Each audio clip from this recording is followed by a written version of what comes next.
Alright, now let's examine how the right brain affects thought, behavior, and culture. The right brain seems to work on broad, sustained, and vigilant attention. Broad attention allows us to remain aware of the big picture and our changing environments. Culturally, it fosters mindfulness and holistic solutions that adapt to complexity. Right brain embraces uncertainty and ambiguity. Tolerance for ambiguity enables creativity, exploration, and empathy in behavior. Societies that are open to uncertainty can innovate and embrace diverse perspectives. The right brain sees the whole and patterns in relationships in reality. Seeing the whole allows for integrated decisions that account for relationships and consequences. Cultures with this focus are more connected, ethical, and sustainable. And I advise looking into Joseph Henrich's work on relation-regulated communities. Apparently this takes up some 88% of the world. And these are cultures that are bound more by relationships where everyone is more integrated and has a better sense of connectivity. Now, sometimes this can boil down to isolated cultures as well, which is not something I'm trying to promote here. There are ways of achieving that over time that don't require nationalism and cutting yourself off from the rest of the world. The right brain is holistic and integrative. Integrative thinking fosters balance between logic, emotion, and experience. Societies benefit from a worldview that values harmony over division, and that should be pretty obvious. The right brain processes information simultaneously. This is really cool. Simultaneous processing supports intuition and quick, adaptive responses. Cultures that are grounded in this thinking emphasize interconnectedness and flow. For more on flow, I recommend the writings of Michal Csikszentmihalyi and Heraclitus. And you may have heard me reference this quote, it's one of my favorites. Heraclitus says, "Man never steps in the same river twice, for it is not the same river, and he is not the same man." We are to flow with the river of life. The right brain is also attuned to implicit meaning and context.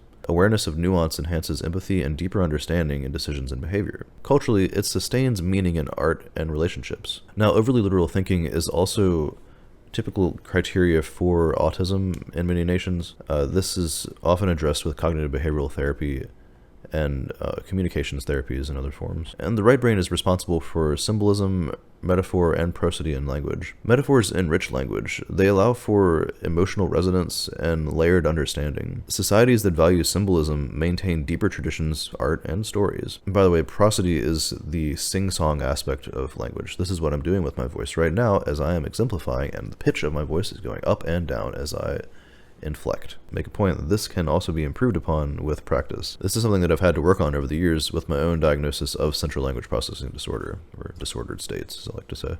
Right brain engages in lived experience and embodied knowledge. Embodied knowledge connects decisions to the real lived world, fostering authenticity.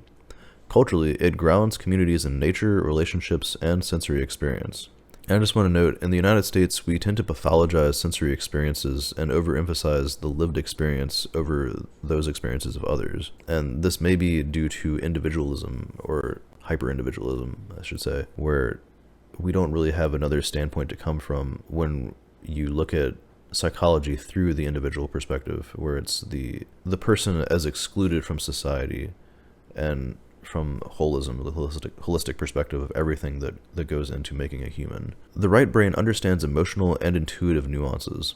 Now, emotional nuance informs empathetic decisions and authentic behavior. Societies that prioritize this understanding form stronger bonds and ethical frameworks. And this is also very much misunderstood in the West, it seems. The right brain values interconnectedness and the long-term perspective. Recognizing connections leads to sustainable, compassionate decisions. Societies that value long-term thinking prioritize ecology, legacy, and meaning. And I also want to point out, many societies and people in general over-prioritize legacy in both the East and the West. They just do so in different ways. So for instance, in many Eastern countries, such as Japan, Eastern China, and South Korea, we see emphasis on the legacy of the family and the legacy of the ancestors being respected first and foremost.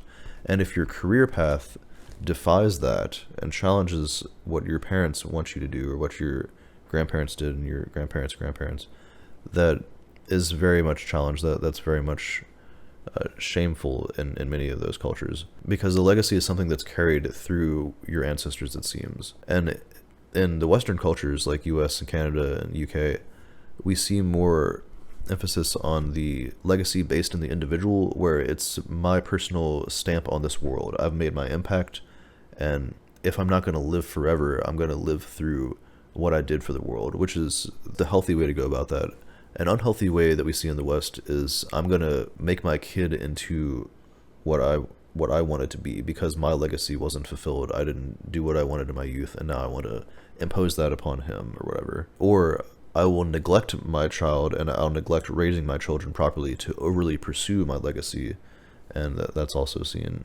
So again, this gets a bit existential as well, because this existential given of death anxiety that Irvin Yalom and Ernest Becker get into, evolution made us these creatures that have predictive processing brains, and that predictive processing function goes far beyond what we see in the majority of other animals, it seems, where we can imagine far into the future and realize that we are going to die and that we have to make some meaning out of our life. This is the meaning-making aspect of human existence and the human condition. And if we don't have a healthy conception of that, it can kind of unconsciously come out in that way, where we abuse our loved ones or we neglect relationships for preserving our legacy. And social status and tribalism is involved in this as well, another evolutionary genetic disposition, where we want to be the alpha and we want to have the biggest legacy. And this is seen in politics in particular. And you can see this in countless CEOs and managers of companies, where it very much goes to their head, and they think they're a big shot, and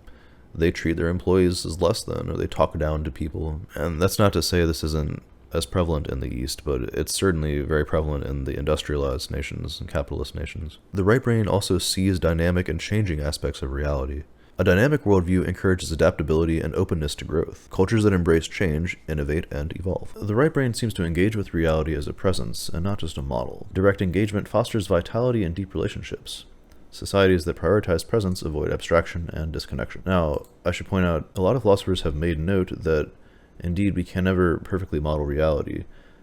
Schopenhauer, Kastrup, Hofstadter, Gödel, a lot of these thinkers have made note that if we were to try to model reality, we'd have to have a machine or computer bigger than the universe itself. This is the problem of computational irreducibility, as Stephen Wolfram describes it. And so that leaves us with needing to take on a state of presence and acceptance with the limitations of our understanding, but also realize that because we can never form a perfect understanding of reality, we have to work with these constrained models that always miss the mark in one way or another. The right brain uses deeply personal and empathetic perception. Empathy drives ethical, humane decisions and relationships. Cultures rooted in empathy are compassionate and inclusive. It is unfortunate the state of Western psychology seems to be indeed pathologizing the struggles to empathize with others when we feel like we're isolated or we feel like we're disconnected and it's hard to feel empathy. This is now being labeled as narcissistic personality disorder, and it used to just be thought of as narcissism,